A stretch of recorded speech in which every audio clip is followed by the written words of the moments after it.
Hello, everybody. Today we're going to discuss Pre-Raphaelite poetry, and we will discuss Christina Rossetti's poem. Of course, when we discuss Pre-Raphaelite poetry, we should point out that it was an artistic movement before it had its repercussions in literature. This movement was led by Dante Gabriel Rossetti in the 19th century, and he desired just to focus on realism, sensuousness, and devotion to details, which characterized the art of the Italian painters before Raphael. Rossetti and other members met in London in 1848 and launched this movement under the name Pre-Raphaelite Brotherhood. In their paintings, they tried to break with traditions, and they wanted to do as Rousseau did before them, to stress a return to nature. There are salient features of this movement.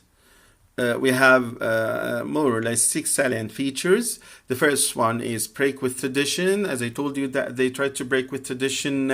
They wanted to escape in a world of their own, in their own dream. Medievalism. They like the Middle Ages, and they would like to stress the romance, mystery, supernaturalism that was found in the Middle Ages. Devotion to details. You would like to stress the particular rather than the general. In their poetry, they find them talking about details, even though these details are not important or are insignificant, but it was some kind of obsession to stress every detail. So when we look at this poem, A Lost Confession, look at the details. She had a mouth made to bring death of life, the underlip sucked in, as if it strove to kiss itself. Her face was purely pale. So, look, he started talking about someone who is sick, and he started detailing every feature in her face. Sensuousness. They were, as I told you, painters as well as poets, and that explains much of the sensuousness in their poetry, why they were concerned with the details. Much of the poetry is as concrete as painting. This leads the Pre-Raphaelites to excess, giving rise to 2 defects. 2 problems arise from being sensuous. Too much concern for detail without thematic relevance or any other functional significance. It means that there is some kind of, disruption, some kind of disharmony between the details they give and the theme. Number 2, excessive recourse to colorful decoration. They were obsessed with decoration on, the account of the theme they are presenting. Fleshly school of poetry. Of course, they stressed the physical beauty that was, a source of problems, and Victorians were upset to see much talk about the human body. It is to be admitted that Pre-Raphaelites had an emotional overplus, which led them to excessive sensuousness, not entirely free from the immoral taint. Meter and music. They were, obsessed with the music and with the metrical usage in their poems. Now, we shift to Christina Rossetti's poem, When I'm Dead. In the second slide, as you see that I left you this link in order to listen to the poem, but it's okay to read the poem together. When I'm dead, my dearest, sing no sad songs for me. Plant thou no roses at my head, nor shady cypress tree. Be the green grass above me, with showers and dewdrops wet, and if thou wilt remember, and if thou wilt forget. I shall not see the shadows, I shall not feel the rain, I shall not hear the nightingale sing on as if in pain, and dreaming through the twilight that doth not rise nor set, happily I may remember, and happily may forget. In the 2 stanzas, you find that Christina Rossetti stressed her stoicism. She accepted her fate. She accepted the fact that when she was already dead, her lover would not or might not remember her. It's a real fact of life. he might remember, he might forget. Rossetti was a leading female poet, and this poem was one of the most remembered poems by her. She was written while she was a teenager, but was published later in 1862. The poem is a variation on a theme started by John Donne in his poem A Valediction, Forbidden Morning, and it complements another poem written by Rossetti that is Remember.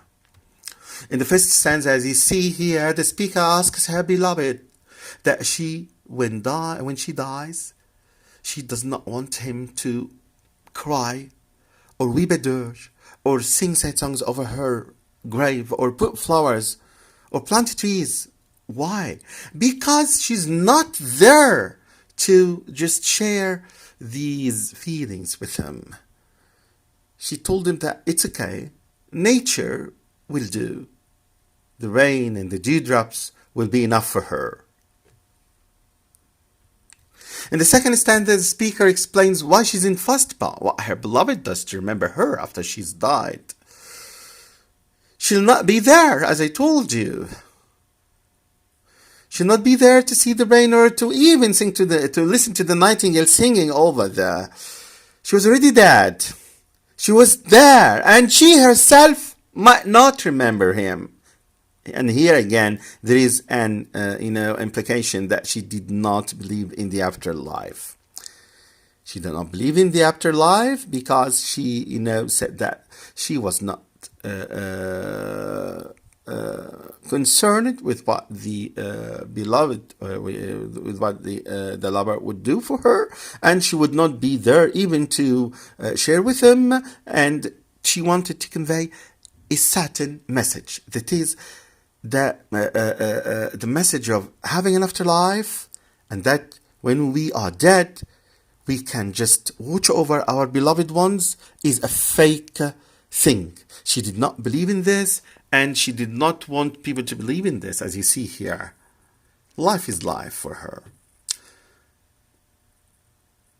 As you see that she asked her beloved not to remember her after her death, or to place any flowers or sing any sad songs over her grave, because time and again she would not be there to see all these things. In this poem, in the second stanza, we saw a reference to the nightingale, and the nightingale had to do with the Greek myth, is the myth of Philomela, who was raped by her brother-in-law, and the gods turned her into a nightingale because they pitied on her. There might be a link between that nightingale and this myth, but still it's a story. Okay, but the nightingale itself completes the audible image, which stresses one fact, that all the crying, all the sad songs will not be listened to by this dead beloved. She would be there in her own world, a world created by her own, away from the concept of the afterlife.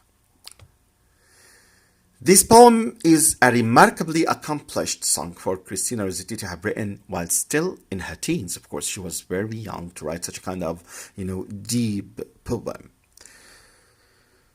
As we saw that this poem tried to do what? It's a kind of analysis of its departure from the sort of funeral dirges and songs of remembrance associated with Victorian poetry. She departed from such kind of poems written in the Victorian era. Rossetti's song, unlike the nightingales in the Greek story, is unusually stoic and free from tragic self-pity or sorrow. This is very important. She wanted us to know that she was stoic. She accepted her fate. She accepted everything without complaint because she knew that it was predestined. I have a question here for you all. There is, why do we consider her a Pre-Raphaelite poet? What characteristics could be found in her poetry that can let us judge her as a Pre-Raphaelite poet? Please log onto this link and answer the questions, and whenever we meet together in class, we'll check the answer. Thank you very much.